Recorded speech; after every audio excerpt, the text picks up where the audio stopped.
Butter cows and salad frogs. This is the What a Weird Week show for Friday, August 18th, 2023. Hi, everybody, it's Weird. This is like crazy being here. Really weird tales. Well, I got a great show for you today with some wonderful weird stuff. Hi, friends. I'm Scott, and this is What a Weird Week, a show where every week we count down the top 10 weird stories from the news. You can like and subscribe to the podcast. You can see the Show Notes blog, and you can check out the YouTube channel as well. Find everything at Shownotes.page. Shownotes.page. This is Season 4, Episode 47, first published Friday, August 18th, 2023. 10. Number 10 is Sticky Gooey World Record.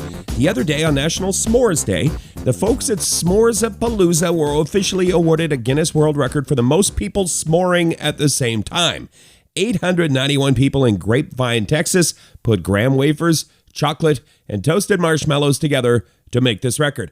So sticky, so delicious, but so sticky. They used 500 fire pits to do this because everybody had to do their own s'mores at the same time.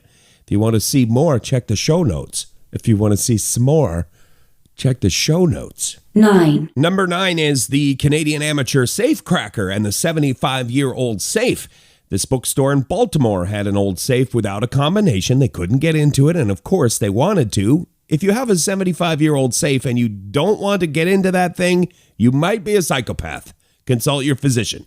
The bookstore put the challenge out on social media, basically paraphrasing, but hey, safecrackers, we've got a challenge for you. A fella named Rick from Winnipeg, who is a lock-picking and safe-cracking enthusiast, not a professional, also not some sort of heisting criminal, just an enthusiast.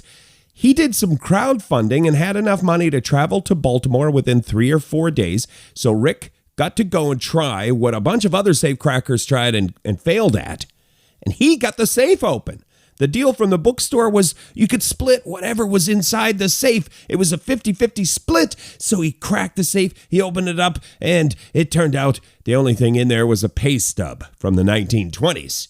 But I get the feeling it was never about the treasure for Rick. It was about the adventure. Here's a little bit of what Rick said on the CBC. I'm part of a safe-cracking / lockpicking group, but just does it for hobbies. And as a joke, one of these guys who saw the ad on Facebook or Twitter had sent it to me and said, hey, you should go and give this a try. Apparently, a couple of dozen people have given it a try. It took me 10 hours because the lock was not cooperating properly. We link back to that CBC News story in the show notes, or click Shownotes.page.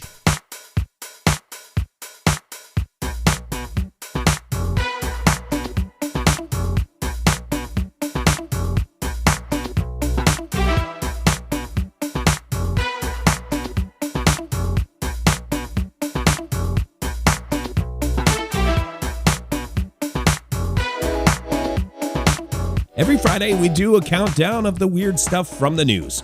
This is What a Weird Week. 8. We're at number 8 on our countdown. Riding a bicycle backwards for 500 miles is not impossible. Apparently, Hoops Hooper, the weird news guru over at UPI, filed this one the other day. It's about a guy from Alaska who can ride his bike backwards. Seems like he needed more of a challenge, I guess. So he entered a 500-mile bicycle race, and he did the whole thing riding backwards. They think that's a world record. Now we just wait for the folks at Guinness World Records to make it official. By the way, his name is Walker. His name is Will Walker, but he bicycles. He bicycles backwards, but his name is Walker. And I don't know why that is messing with me. The guy's name is Walker. 9 times out of 10, you do this story and the guy's walking backwards or whatever, right? And his last name was Walker, everybody. Could you believe it? With a name like Walker, but not this time. Didn't sit right with me. I know, I got some issues for sure, but congratulations, Will Walker. 7. Number 7 is the butter cow of the Illinois State Fair. Maybe you saw this in your news feed because this was picked up by a lot of news sources. I'm glad it was because I had never heard of the Illinois butter cow before, and it's a whole thing. You know, I'm minding my own beeswax here in Canada. I had no idea that in Illinois there was somebody was carving a glorious cow out of butter. According to mystateline.com, the butter cow has been a tradition at the Illinois State Fair since the 1920s. This year's edition, created by sculptor Sarah Pratt and They have it on a turntable, you guys. We link back to this. It's on a webcam 24/7. It's on a turntable in a giant see-through fridge. 800 pounds of buttery goodness carved to look like a cow. It's great. That's the whole story. It is great. Butter cow is great.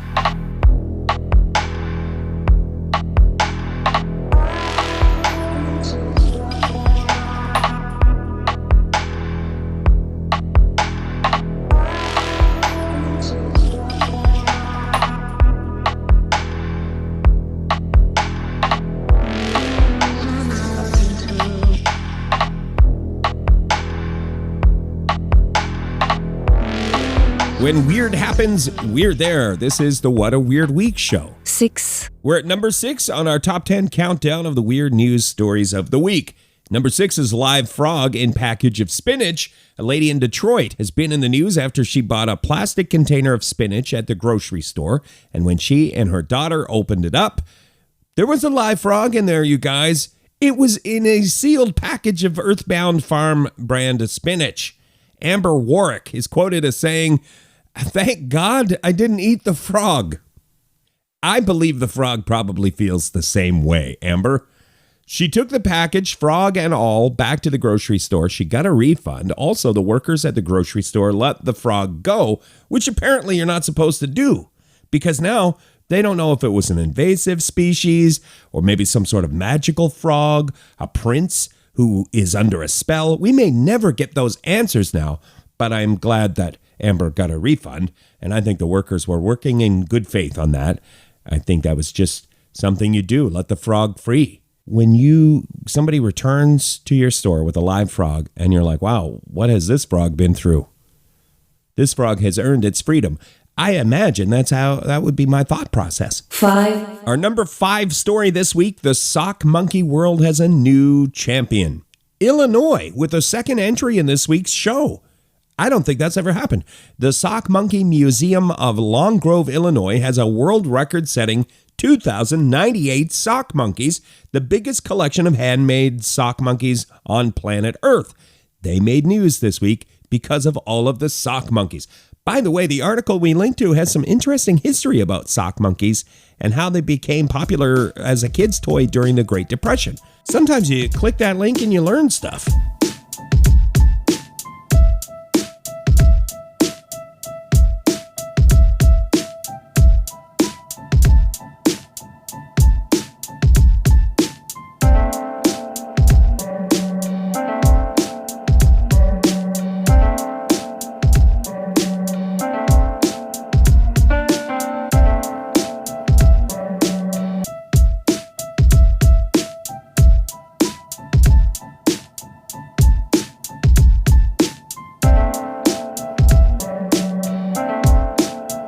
This is your top 10 countdown of weird news stories from the past week.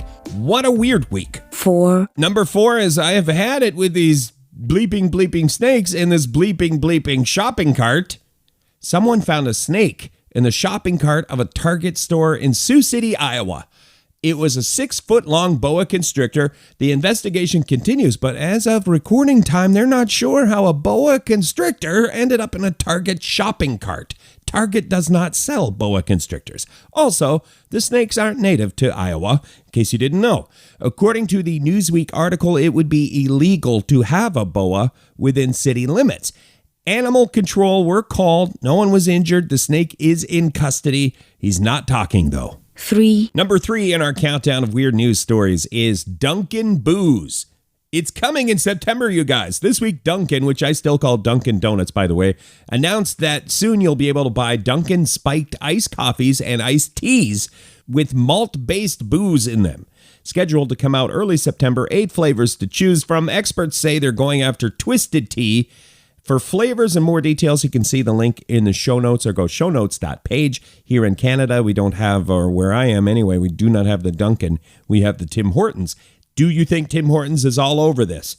Canadians also like to drink booze. Please enjoy responsibly.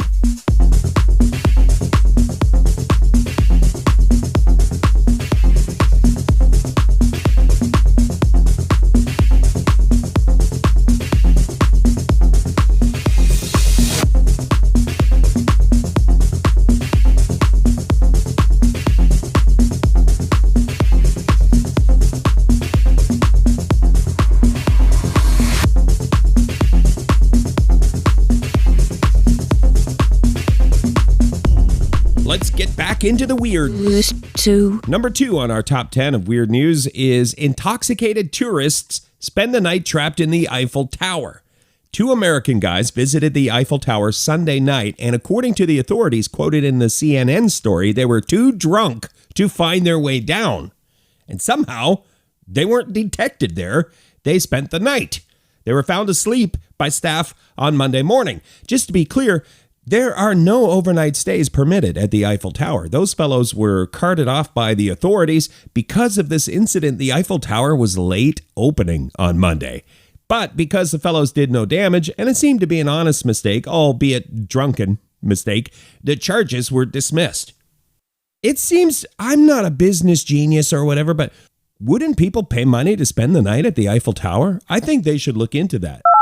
Last week's recap. In case you missed last week's show, it's still available. You can go Shownotes.page and check out last week's top 10. Here's the recap, though. Number 10 was Mayor caught cocaine. Not caught with cocaine, actually caught cocaine. Number 9 was Bear crashes wedding. Number 8 was Indian martial artist headbutts hundreds of nuts to reclaim record. Number 7, snake falls out of sky onto Texas woman, then hawk attacks her. She exclaims, "Help me, Jesus." My gosh, that was a story. That's going to make the top 10 of the year for sure. Number 6 was driving instructor fail makes news. Number 5, giant space umbrella to the rescue. Number 4, teenager turns the world of roller skating on its head with epic record. Number 3, scientists might be changing our understanding of human history and there's gonna be trouble. Number 2, Australian lady fired after work from home discovery. And number 1 last week was nervous flyer's nightmare. Another bear story, you guys. This week's number 1 is next.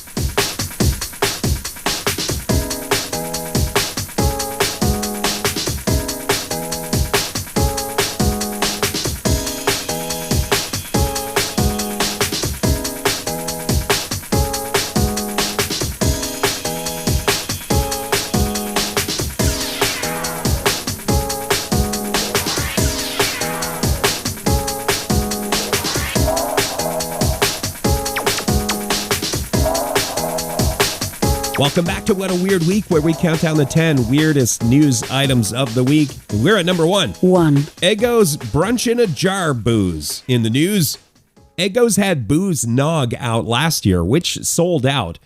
Now it's delicious brunch in a jar that can get you drunk. Here's the quote. Combines the flavor of toasted Eggo waffles covered in sweet maple syrup with rich butter and hints of smoky bacon. It's 80 proof. 750 ml bottle, looks like a box of Eggos. Please enjoy responsibly, as you would with any waffle-based booze. A couple of breakfast-based booze stories this week. You don't get that every week. That's it. That's all she wrote. You can check out everything we talked about and see videos and stuff if you click the show notes or go to Shownotes.page. That is also how you can subscribe to our podcast and find our YouTube channel if you want to subscribe there. I'm trying to get up over 3 subscribers. That would be awesome. And last but not least, you can listen to What a Weird Week on Funhouse Radio. Ask your smart speaker to play Funhouse Radio.